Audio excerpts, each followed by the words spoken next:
معلوم ہے کہ کل سورج گرہن ہے اور خبریں یہ آ رہی ہیں کہ 80% سورج کل گرہن ہوگا۔ اس بارے میں اسلامی حکام کیا ہیں، شریعت کیا کہتی ہے، اس کے لیے علماء نے سوچا ہے کہ کچھ باتیں عوام تک پہنچائی جائیں، تو اس لیے میں نے بھی ارادہ کیا کہ شرعی حکام اس بارے میں بتائے جائیں، اس میں حکمتیں کیا ہیں۔ رسول اللہ صلی اللہ علیہ وسلم کے دور میں سورج گرہن ہوا ہے۔ آپ صلی اللہ علیہ وسلم کے نرینہ اولاد نہیں تھی، آپ کو اللہ نے اولاد دی اور آپ کے بیٹے کی موت واقع ہوئی۔ یہ ایک بہت بڑا حادثہ تھا اس وقت، کیونکہ عرب میں نرینہ اولاد کی بڑی ویلیو تھی۔ آپ صلی اللہ علیہ وسلم کو اللہ نے بیٹیاں دیں، بیٹا نہیں دی، اور بیٹا دے کے اٹھا لیا، تو ایک بہت بڑا واقعہ تھا، اور اللہ کی قدرت کے اسی دن سورج بھی گرہن ہو گیا۔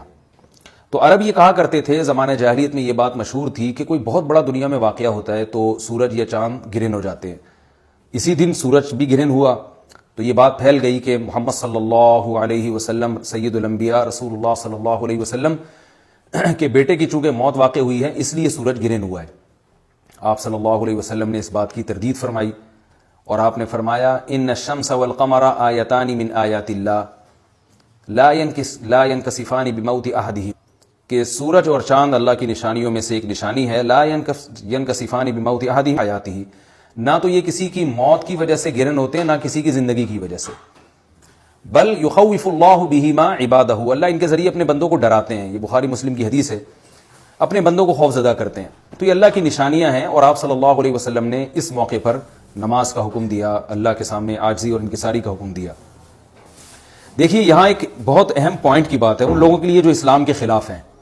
جو محمد صلی اللہ علیہ وسلم سرور دو عالم سید الانبیاء صلی اللہ علیہ وسلم کو سچا نبی نہیں مانتے، ان کے لیے اس حدیث میں آپ صلی اللہ علیہ وسلم کی نبوت کی ایک بہت زبردست دلیل موجود ہے۔ ایک واقعہ ہوا ہے آپ صلی اللہ علیہ وسلم کے بیٹے کی موت کا، اور عرب یہ ویسے ہی کہا کرتے تھے کوئی بہت بڑا دن ہوگا تو سورج گرہن ہوگا۔ تو کوئی بھی شخص جو جھوٹا نبی ہو، آپ خود بتائیے کہ کیا وہ ایسے موقع پہ اس واقعے کو اپنے حق میں کیش نہیں کرائے گا، اور وہ یہ کہے گا نہیں کہ میں تو پہلے ہی کہتا تھا میں بہت بڑی شخصیت ہوں اور میرے بیٹے کی موت ہونا، ایک پیغمبر کے بیٹے کی موت ہونا ہے تو یقیناً یہ اس اللہ کی طرف سے ایک نشانی ہے، یہ نشانی ہے سورج کا گرہن ہونا، یہ بتانے کے لیے ہے کہ واقعی یہ بہت بڑا دن ہے، اور یعنی یہ بہت بڑا دن اس اعتبار سے کہ ایک نبی کے بیٹے کی موت واقع ہوئی ہے۔ لیکن آپ صلی اللہ علیہ وسلم نے یہ سب نہیں کیا، اور آپ نے بتایا کہ سورج اور چاند کے گرہن ہونے کا کسی کی موت یا زندگی سے کوئی تعلق نہیں، اور آج سائنس نے بھی ثابت کر دیا ہے کہ یہ ایک سائنٹیفک حقیقت ہے کہ جب زمین اور سورج کے درمیان چاند آ جائے تو سورج گرہن ہو جاتا ہے، اور جب چاند اور سورج کے درمیان زمین آ جائے اور سورج کی روشنی چاند تک نہ پہنچ رہی ہو تو چاند گرہن ہو جاتا ہے۔ تو یہ اس میں عبرت کی بات بھی ہے ان لوگوں کے لیے جو آپ صلی اللہ علیہ وسلم کی نبوت میں شک کرتے ہیں۔ البتہ آپ صلی اللہ علیہ وسلم نے اس موقع پر ہمیں حکم دیا کہ اللہ سے تضرع اور عاجزی اور انکساری کی جائے، اپنے گناہوں کی معافی مانگی جائے، اور نماز آپ صلی اللہ علیہ وسلم نے پڑھی۔ اس پہ بھی بعض لوگ اشکال کرتے ہیں کہ یہ جب ایک نیچرل پروسیس ہے تو اس میں اتنا گھبرانے کی، کیونکہ حدیث میں آتا ہے آپ صلی اللہ علیہ وسلم بہت گھبرائے، تو اس میں گھبرانے کی کیا بات ہے؟ تو یاد رکھیے ہر نیچرل پروسیس جو ایک عام معمول سے ہٹ کر ہو، اس میں انسان کے لیے ایک عبرت کی بات ہوتی ہے۔ ہم دیکھتے ہیں رسول اللہ صلی اللہ علیہ وسلم کے دور میں جب تیز ہوا چلتی تھی اور بارش سے پہلے ہوا چلا کرتی تھی تیز ہوائیں، تو آپ صلی اللہ علیہ وسلم گھبرا کے مسجد کی طرف دوڑتے، عاجزی انکساری کرتے، اللہ تعالیٰ سے یہ کہتے کہ اللہ تو نے تو مجھ سے وعدہ کیا کہ جب تک میں ان کے درمیان موجود ہوں تو ان کو عذاب نہیں دے گا۔ تو یہ خوف کا غلبہ تھا آپ صلی اللہ علیہ وسلم پر۔ کیوں؟ وجہ اس کی یہ تھی کہ یہی حالات قوم عاد اور قوم سمود پر بھی آئے ہیں۔ قرآن میں آتا ہے نا فَلَمَّا رَأَوْهُ عَارِضًا مُسْتَقْبِلَ أَوْدِيَتِهِمْ قَالُوا هَذَا عَارِضٌ مُمْطِرُنَا بل هو ما استعجلتم به ريح فيها عذاب أليم تدمر كل شيء بأمر ربها فأصبحوا لا يرى إلا مساكنهم، کہ وہ بادلوں کو دیکھ کے کہنے لگے یہ تو ایک معمول کے مطابق بادل ہیں جو برسیں گے اور بارش ہوگی۔ تو پیغمبر نے کیا کہا کہ یہ بارش نہیں ہے بلکہ یہ وہ عذاب ہے جس کی تم جلدی کیا کرتے تھے، اور اس میں ایک ایسی ہوا ہے جو اللہ کے حکم سے ہر چیز کو ہلاک کر دے گی۔ اور پھر ان پر ایک ہفتہ عذاب آیا، اور قرآن کہتا ہے کہ وہ ایسے پڑھ کے ہلاک ہو گئے کہ فَتَرَى الْقَوْمَ فِيهَا صَرْعَىٰ كَأَنَّهُمْ أَعْجَازُ نَخْلٍ خَاوِيَةٍ، اے مخاطب اگر تو ان کو دیکھتا تو ایسے لگتا کھجور کے تنے ہیں جو اونھے پڑے ہوئے ہیں۔ تو ایسے ہوا نے ان کو تہس نہس کر دیا۔ تو یہ عام معمول سے ہٹ کے جب بھی اس کائنات میں کوئی تغیر آتا ہے تو اللہ کی نشانیوں میں سے ایک سائنٹیفک حقیقت بھی ہے، اس کی ایک لاجک بھی ہے، لیکن اس کے ساتھ ساتھ اللہ کی نشانیوں میں سے ایک نشانی بھی ہے، اور ایسی نشانی ہے جس سے ہمیں ڈرنا چاہیے کہ اللہ تعالیٰ کو اختیار ہے وہ جب چاہے سورج کی روشنی چھین لے، چاہے کسی بھی طرح سے چھینے۔ اور یہ بھی ایک سائنٹیفک حقیقت ہے جو آپ صلی اللہ علیہ وسلم کی نبوت پر جس نے ایک مہر لگا دی ہے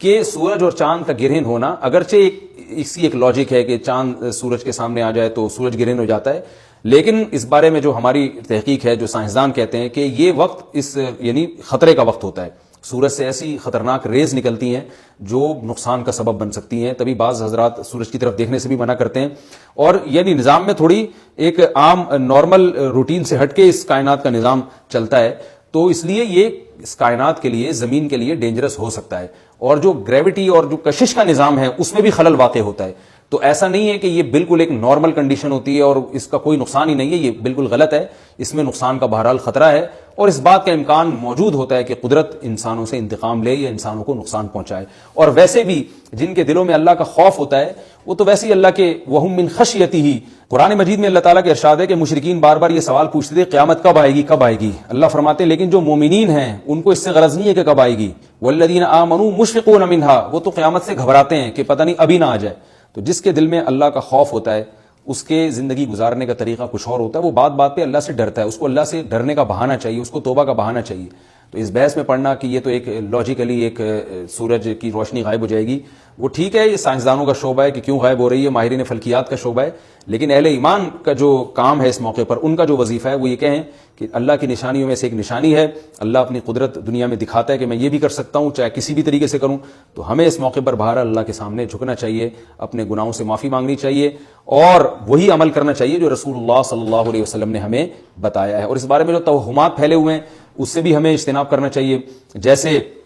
نبی صلی اللہ علیہ وسلم نے عربوں کے وہم کو دور کیا، بھائی اس کا کسی کی موت اور زندگی سے کوئی تعلق نہیں ہے، تو اسی طرح آج کل لوگوں میں ایک سورج اور چاند گرہن ہونے کے بارے میں وہم بھی بہت ہے کہ پتہ نہیں کیا ہو جائے گا، حاملہ عورتیں نہ نکلیں، فلانا نہ کرے، فلانا خربوزہ نہ کھائے، اس موقع پر کسی نے تربوز کھا لیا تو یہ ہو جائے گا، الٹی الٹی باتیں پتہ نہیں کیا کیا مشہور ہیں، یہ خربوزے تربوز کی تو میں ویسے ہی مثال دے رہا ہوں، تو کوئی بھی چیز جب کہنی ہو تو پوری طرح سے اس کی ریسرچ کریں، مجھے نہیں پتا حاملہ عورت کو فائدہ ہوتا ہے نقصان ہوتا ہے سورج گرہن ہونے سے، لیکن اگر نقصان بھی ہوتا ہے تو اس کی کوئی مستند دلیل ہونی چاہیے آپ کے پاس، ایسے ہی سنی سنائی باتیں آگے نقل نہ کریں، تو بہرحال ہمیں جو کرنے کا کام ہے جو رسول اللہ صلی اللہ علیہ وسلم نے بتایا ہے وہ کام بخاری اور مسلم کی حدیث کے مطابق نماز ہے، انفرادی بھی ہے، جماعت سے بھی ہے، مستحب یہ ہے کہ جماعت سے نماز پڑھی جائے مسجد میں یا کسی بھی میدان میں، اور 2 رکعتیں امام پڑھائیں گے اور اس میں سرن تلاوت بھی کر سکتے ہیں، جہری تلاوت بھی کر سکتے ہیں، دونوں رائے ہیں علماء کی، آج کل جہری کو اس لیے ترجیح دی جاتی ہے کہ صلاۃ کسوف میں جو رسول اللہ صلی اللہ علیہ وسلم کی سنت ہے وہ لمبی نماز ہے، تو لمبی نماز پڑھیں گے تو اگر آپ آہستہ آواز سے پڑھیں گے تو لوگوں کو تھکاوٹ کا احساس زیادہ ہوتا ہے، جہری پڑھیں گے تو تھکاوٹ کا احساس کم ہوتا ہے، تو اس لیے دونوں قولوں پہ فتویٰ دیا جاتا ہے، وہ ایک قول راجح ہے اور ایک میں آسانی ہے، تو آسانی اس قول میں ہے کہ جہری تلاوت کی جائے، اس میں لوگوں کو نماز میں کھڑا رہنا آسان ہوتا ہے، تو لمبی سے لمبی نماز پڑھی جائے،